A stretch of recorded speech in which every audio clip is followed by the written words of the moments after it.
पर उस रात किसी को नहीं पता था कि ये बच्चा आगे चलकर जंगलों की गूंज बन जाएगा। सुगना और कर्मी की आंखों में अपने बेटे के लिए प्यार था, लेकिन साथ में एक डर भी था। उनका गांव गरीब था, जिंदगी कठिन थी, ऊपर से अंग्रेज और जमींदार हर दिन उनके हक छीन रहे थे। बिरसा का जन्म तो ओलिहातू में हुआ, पर वहाँ ज्यादा दिन ठहरना नसीब नहीं हुआ। मुंडा लोग जंगल के साथ जीते थे, उनके लिए पेड़, नदियां, जमीन सब कुछ उनका घर था। लेकिन अब वो घर छिना रहा था। अंग्रेज आए थे, साथ में जमींदार और साहूकार भी। वो कहते थे ये जंगल हमारा है, ये जमीन हमारी है। सुगना की भी थोड़ी सी जमीन थी, पर एक दिन वो भी चली गई। साहूकार ने कागज दिखाया, अंग्रेज ने हस्ती की और जमीन हाथ से निकल गई। गांव में रोज लड़ाई होने लगी। कोई कहता ये हमारी जमीन है, कोई कहता अब हमारा हक नहीं रहा। सुगना के लिए गांव में रहना मुश्किल हो गया। उसने सोचा कहीं और चलते हैं, शायद वहाँ चैन मिले। तो सुगना ने अपनी बीवी, बच्चों और थोड़ा सा सामान लिया और चाकड़ धोड़ा चला गया। वहाँ जंगल था, पर वो पहले जैसा नहीं रहा। अंग्रेजों ने नियम बना दिए थे, लकड़ी काटनी है तो पैसे दो, जंगल में घुसना है तो कर दो। सुगना सोचता ये क्या बात हुई, जो हमारा था उस पर अब किराया देना पड़े। वहाँ भी हालात ठीक नहीं हुए। साहूकारों का डर, अंग्रेजों का दबाव, सब कुछ वैसा ही था। मजबूरी में सुगना ने फिर से सामान बांधा और बांध सजोरी की तरफ चल पड़ा। नन्हा बिरसा ये सब देख रहा था। अभी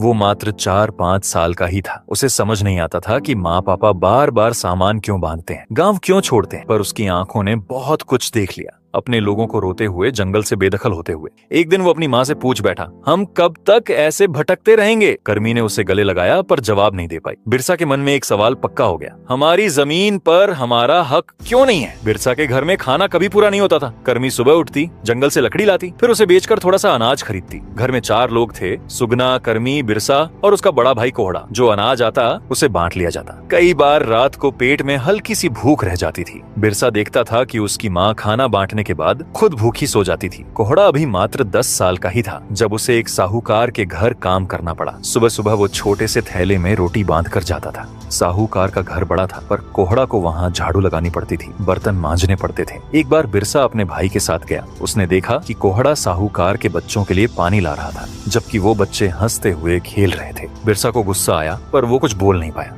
इधर सुगना दिन भर मजदूरी करता था। सुबह सूरज निकलने से पहले ही वो अपने कंधे पर फावड़ा डालकर अंग्रेजों और साहूकारों की खेतों की तरफ चल पड़ता। पूरा दिन पसीना बहाता, मिट्टी खोदता, फसल बोता। शाम को जब लौटता तो उसकी हथेली में बस 4-5 सिक्के होते। कर्मी रात को देर तक जागती, हाथों में बांस की पतली छड़ियां लिए टोकरी बुनती, ताकि सुबह बाजार में बेचकर कुछ पैसे मिल जाए। पर इतनी मेहनत के बाद भी घर में हमेशा कमी रहती थी। बिरसा ये सब देखता था, अपने माँ बाप का पसीना, भाई कोहड़ा का साहूकार के घर झाड़ू लगाना। वो सोचता हम इतना काम करते हैं, फिर भी पेट क्यों नहीं भरता। धीरे धीरे बिरसा का बचपन ऐसे ही कटने लगा। अच्छा खाना तो क्या, कई बार तो सूखी रोटी भी नसीब नहीं होती थी। अंग्रेजों ने उनके जंगल छीन लिए थे, खेत हड़प लिए थे। मुंडा लोग जो कभी जंगल के मालिक थे, अब गरीबी में डूब गए थे। जो थोड़ा बहुत अनाज उगता वो साहूकारों और अंग्रेजों के कर में चला जाता। बचे खुचे में परिवार चलाना मुश्किल था। मुंडा जाति के लोग मजदूरी करने को मजबूर थे। अंग्रेजों के खेतों में, साहूकारों के गोदामों में दिन भर हड्डियां तोड़ते, बदले में 2 रोटी भी अच्छे से नसीब नहीं होता था। ऊपर से अंग्रेज उनसे ढेर सारा कर भी वसूलता था। बेचारा नन्हा बिरसा ये सब देखता और मन ही मन जलता। उसे समझ नहीं आता था कि उनके साथ ऐसा क्यों हो रहा है। बिरसा जो अब 6 से 7 साल का हो चुका था, जंगल में भेड़ बकरियां चराना उसका रोज का काम बन गया। वह सुबह सुबह घर से निकलता, अपने कंधे पर एक छोटी सी गठरी और हाथ में बांस की छड़ी लिए जंगल की शांति में बैठकर उसने बांसुरी बजाना शुरू किया। पहले तो वह सिर्फ हवा में फूंक मारता, लेकिन धीरे धीरे उसने धुनें निकालनी शुरू की। उसकी बांसुरी की आवाज इतनी मधुर थी कि जंगल के पंछी भी चुप होकर सुनते। गांव वाले कहते ये लड़का कुछ खास है, इसकी धुन में जादू है। बांसुरी के साथ साथ उसने एक तारा भी बनाया, बांस का एक टुकड़ा और उस पर तार चढ़ाकर। ये एक तारा उसके साथ हर वक्त रहता, कभी कमर पर लटका तो कभी हाथ में थमा। गांव के अखाड़े में कुश्ती लड़ना भी उसे पसंद था। वहाँ वह अपने दोस्तों के साथ मिट्टी में लौटता, धूल उड़ाता और हंसते हंसते एक दूसरे को पटखनी देता। उसका शरीर मजबूत था, कद लंबा और चेहरा ऐसा कि देखने वाले ठिठक जाएं। उसकी आंखों में एक चमक थी जो दूर से भी नजर आती थी। गांव की औरतें उसे देखकर कहती यह लड़का बड़ा होकर कुछ बड़ा करेगा। लेकिन गरीबी ने उसे ज्यादा दिन खेलने कूदने का मौका नहीं दिया। 8 से 9 साल की उम्र में उसे काम की तलाश में निकलना पड़ा। सबसे पहले वह अपने मामा के गांव वायुभट्टू गया। वहाँ उसने 2 साल तक मजदूरी की। सुबह से शाम तक खेतों में हल चलाना, पानी ढोना और मवेशियों को चराना, यह उसकी जिंदगी का हिस्सा बन गया। फिर वह अपनी मौसी जोनी के साथ उनके ससुराल खटंगा पहुंचा। वहाँ भी उसने मेहनत की, लेकिन इन सब के बीच उसने अपने समुदाय की हालत को करीब से देखा। मुंडा लोग अपनी अपनी जमीन खो रहे थे। अंग्रेजों ने खुंट कट्टी व्यवस्था को खत्म कर दिया था, जिसके तहत आदिवासियों की जमीन सामूहिक रूप से उनके कब्जे में रहती थी। अब जमींदार और साहूकार उनकी जमीन हड़प रहे थे और अंग्रेज उनकी मेहनत का फायदा उठा रहे थे।